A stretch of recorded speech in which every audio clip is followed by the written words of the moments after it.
नमस्कार मित्रांनो, आज आपण बघणार आहोत ड्युएलिटी थेरम आणि D Morgan's theorem in digital electronics. Duality theorem states that, तर याचे 3 स्टेटमेंट्स आहेत. नॉर्मली ड्युएलिटी थेरम हे आपण एखादं अँड फंक्शन चालू असेल किंवा अँड ऑपरेशन चालू असेल, आपण त्याला डायरेक्टली ऑर ऑपरेशनमध्ये कन्व्हर्ट करण्यासाठी वापरत असतो. तर त्याचे स्टेटमेंट्स आहेत: change each AND operator to OR operator, or change each OR operation to AND operation.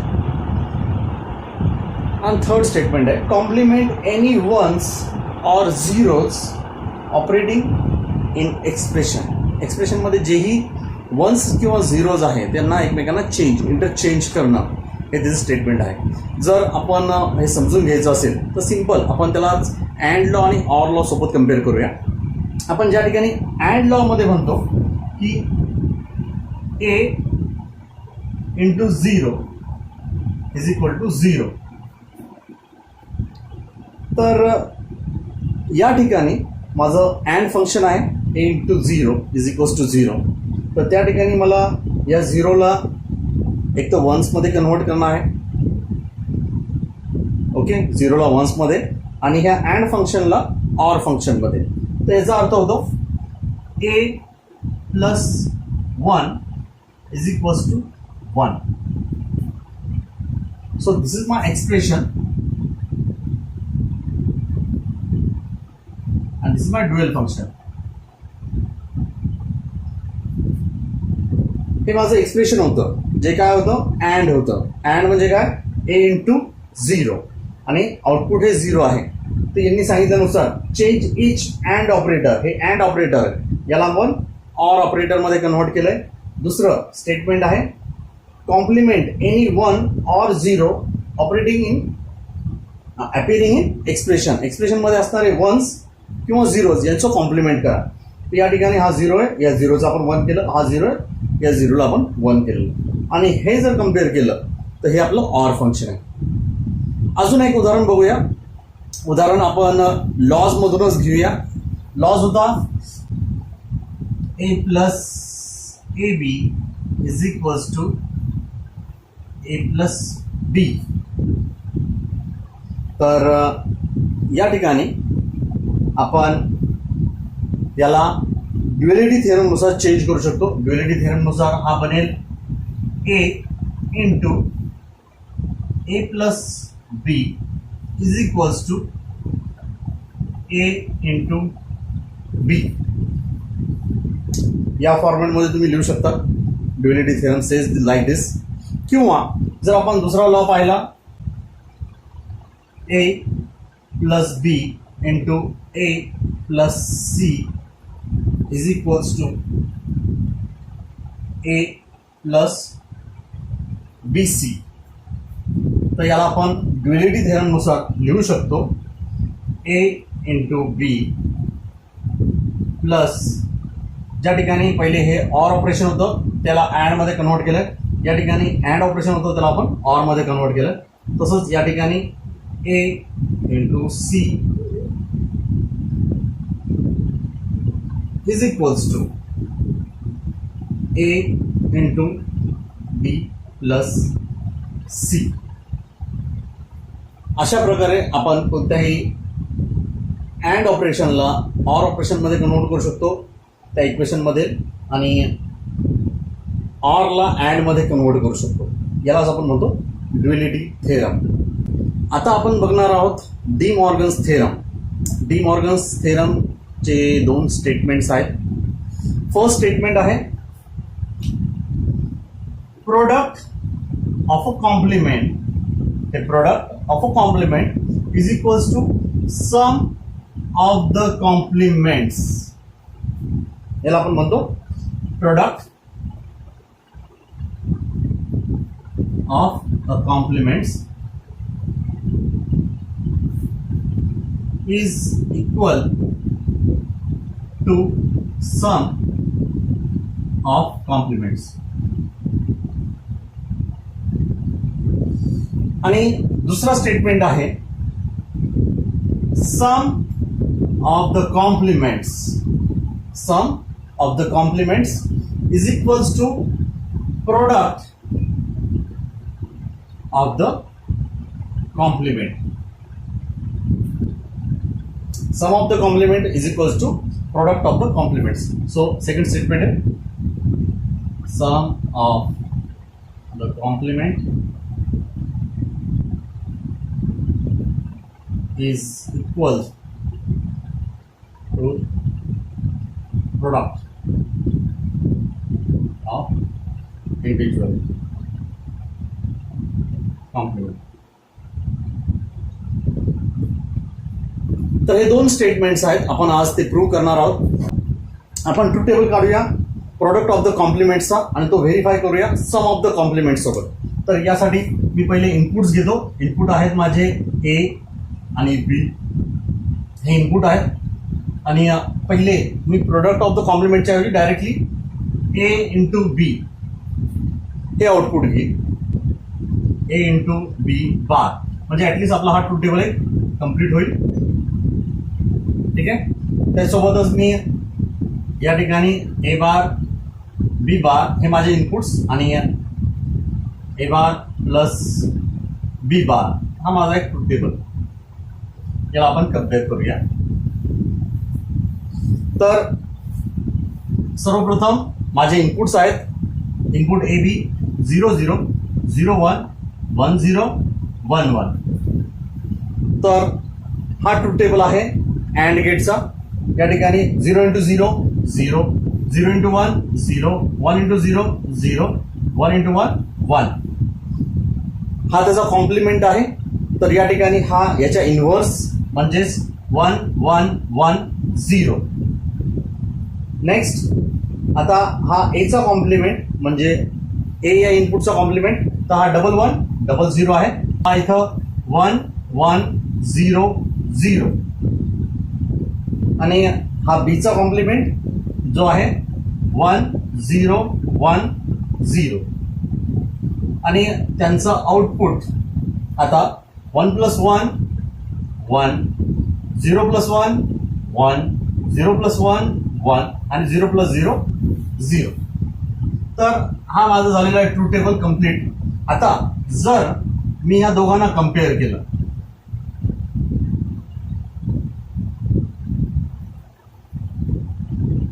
तर माझे हे दोन्हीही ट्रूथ टेबल्सचे आउटपुट्स मॅच होत आहेत. सो डी मॉर्गनचा first theorem product of the complement is equals to sum of the complements हा match झालेला आहे, प्रूव्ह झालेला आहे. नेक्स्ट आपण सेकंड थेरम प्रूव्ह करूया. Sum of the complement is equals to product of the complements individual. तर या ठिकाणी सर्वप्रथम मी इनपुट्स घेतो. इनपुट आहेत ए बी हे माझे इनपुट्स आहेत. नेक्स्ट ए प्लस बी हे माझं आउटपुट असेल, तर त्याच ठिकाणी मी ए प्लस बी बार हे पुट करतो. नेक्स्ट आउटपुटसाठी मी या ठिकाणी ए बार आणि बी बार हे माझे इनपुट्स आणि ए बार इंटू बी बार हे माझं लास्ट आउटपुट हे पुट करतो. तर या ठिकाणी माझे इनपुट्स आहेत 0 0 0 1 1 0 1 1.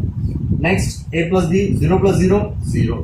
तर या ठिकाणी 0 प्लस 1 म्हणजे 1 1 प्लस 0 म्हणजे 1 आणि 1 प्लस 1 याचा अर्थ 1. आता ए प्लस बी बार हा ए प्लस बी यांचा कॉम्प्लिमेंट आहे, म्हणून हे आउटपुट 1 0 1च्या जागी 0 नेक्स्ट 1च्या जागी 0. आता या ठिकाणी माझा एचा कॉम्प्लिमेंट तर हा झाला 1 1 0 0. नेक्स्ट बीचा कॉम्प्लिमेंट 1 0 1 0. आता याचा आउटपुट म्हणजे फंक्शन ए बार इंटू बी बार, तर हे 1 इंटू 1 1 1 इंटू 0 0 0 इंटू 1 0 आणि 0 इंटू 0 0. तर अशा प्रकारे या ठिकाणी माझा या ठिकाणी आउटपुट हे माझे मॅच होत आहेत. A plus B bar is equals to A bar into B bar यासोबत. तर अशा पद्धतीने तुम्ही कोणताही theorem D Morgan's theorem prove करू शकता. तर आतापर्यंत आपण जेही बुलियन लॉज पाहिलेले आहेत ते आता या ठिकाणी आपल्या लेफ्ट हँड साईडला आहेत आणि त्यांचा वापर करून आपल्याला भरपूर असे डिजिटल इक्वेशन्स रिड्यूस करावे लागतात किंवा प्रूव्ह करावे लागतात. तर या ठिकाणी आपण उदाहरणार्थ हे बघूया. या ठिकाणी मी 2 प्रॉब्लेम्स घेतलेले आहेत. हे प्रॉब्लेम्स दोन्ही प्रूव्ह दॅट अशा प्रकारचे आहेत. Prove the following Boolean expression using Boolean algebra. Boolean अल्जेब्राने आपल्याला हे दोन्ही प्रॉब्लेम सॉल्व्ह करायचे आहेत.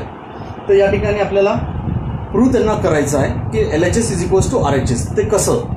तर या ठिकाणी आपण पहिला प्रॉब्लेम बघूया. पहिला प्रॉब्लेम आहे ABC plus A bar B bar C plus ABC bar plus ABC plus A bar B bar C bar. तर आपण याला LHS पासून सुरुवात करूया. याला प्रूव्ह करायचं आपल्याला is equals to AB plus A bar B bar. तर आपण LHS पासून सुरुवात करणार आहोत. LHS left hand side is equals to ABC plus A bar B bar C plus ABC bar plus ABC plus A bar B bar C bar. तर या इक्वेशनमध्ये आपण बघूया सर्वप्रथम कॉमन काय काढता येईल. तर या ठिकाणी मी ABC हे दोन्ही function as it is common आहेत. तर मी त्या दोन्ही फंक्शनच्या ऐवजी एक ABC लिहितो. तर is equals to ABC plus मी A bar B bar C plus A bar B bar C bar या दोघांमधून पण कॉमन काढू शकतो. तर मी या दोघांमधून आता कॉमन काढेल. A बार B बार ब्रॅकेटमध्ये राहील C प्लस C बार. ओके. आणि हे फंक्शन या फंक्शनमधून काहीच कॉमन निघलेलं नाही आहे या इक्वेशनमध्ये, म्हणून मी याला ॲज इट इज लिहितो जे आहे ABC बार. किंवा ऑर लॉजिक बनतं C plus C bar is equals to 1. त्यानुसार आता हे झालेलं आहे ABC plus A bar B bar plus या ठिकाणी तुम्ही याच्यानंतर 1 ही लिहू शकतो, काही प्रॉब्लेम नाही. Plus ABC bar. या ठिकाणी परत A इंटू 1 आपण A into 1 is equals to A या ठिकाणी मेन्शन करू शकतो. त्याच्यामुळे हे फंक्शन ॲज इट इज राहील. हा 1 आपण डिसअपिअर करू शकतो. नेक्स्ट आता आपण या दोन फंक्शनमधून कॉमन घेऊया AB. हे AB हे व्हेरिएबल्स मी कॉमन घेतलेत. आता या ठिकाणी राहिलं C plus C bar plus A bar B bar. Next परत एकदा C plus C bar is equals to 1. तर या ठिकाणी हे झालेलं इक्वेशन आहे AB plus A bar B bar म्हणजेच RHS राईट हँड साईड. तर अशा प्रकारे आपण या इक्वेशनला राईट हँड साईडने प्रूव्ह केलेलं आहे. आता नेक्स्ट एक्झाम्पल बघूया. नेक्स्ट एक्झाम्पलमध्ये AB plus CD is equals to A plus C into A plus D into B plus C into B plus D. तर या एक्सप्रेशनमध्ये आपण आता LHS न घेता आपण RHS ला सिम्प्लिफाय करू, कारण की RHSचं इक्वेशन हे मोठं आहे आणि त्याला आपण छोटं करूया LHS पर्यंत. तर मी RHS घेतो. RHS राईट हँड साईड ती आहे A plus C into A plus D. Similarly B plus C into B plus D.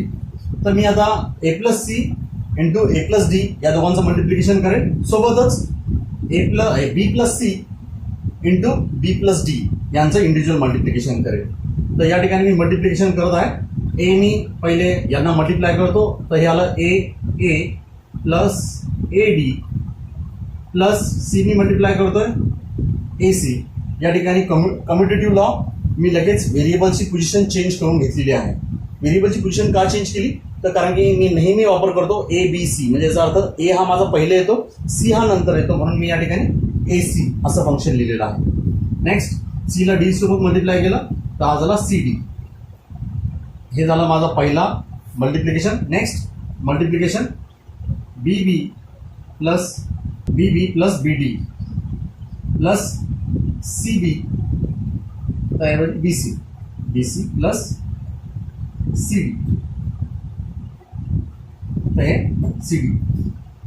या ठिकाणी आपण लॉ यूज करू शकतो, A into A is equals to A. ठीक आहे, हा आपला अँड लॉ आहे.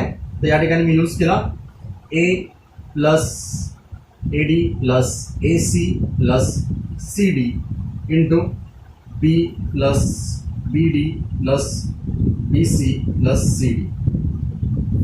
आता या फंक्शनमधून आणि सोबतच या फंक्शनमधून मी काहीतरी कॉमन घेऊ शकतो. जसं या फंक्शनमधून मी ए ला कॉमन घेतलं तर A in bracket 1 plus D plus C plus C D.